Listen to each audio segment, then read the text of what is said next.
अस्सलाम वालेकुम, खुश आमदीद खाने और ज़माने में। आज हम बनाने जा रहे हैं माश की दाल। इसके लिए हमने ले ली है आधा किलो माश की दाल, 2 चॉप किए हुए टमाटर, 1 टेबलस्पून लहसुन अदरक का पेस्ट, 2 छोटे साइज़ के टमाटर, 4 से 5 हरी मिर्चें, हरा धनिया, लाल मिर्च, हल्दी और नमक। स्टार्ट करने लगे हैं बनाना। सबसे पहले हमने प्याज लेना है और ऑयल में डाल देना है।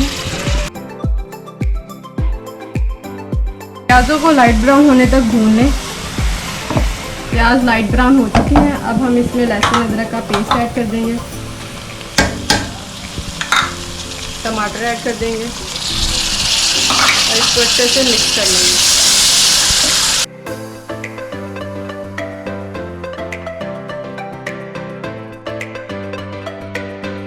टमाटर और लहसुन अदरक का पेस्ट हमने भून लिया हुआ है। अब हम इसमें डालेंगे मिर्ची और जो मसाले थे वो सारे ऐड कर देंगे। इसको अच्छे से मिक्स कर देंगे।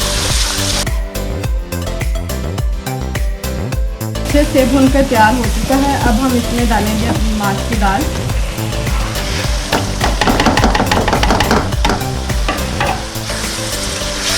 इसको अच्छे से मिक्स कर लें और 2 से 3 मिनट माश की दाल को मसाले में अच्छे से भुनें।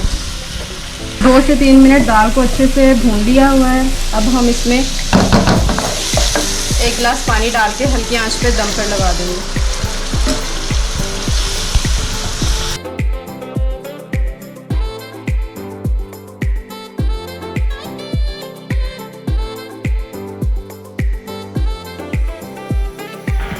बीस मिनट हो चुके हैं, पानी सारा सूख चुका है और दाल बनकर तैयार हो चुकी है। अब हम इसमें धनिया डालेंगे, इसको अच्छे से मिक्स कर देंगे। हमारी दाल माश बनकर तैयार हो चुकी है।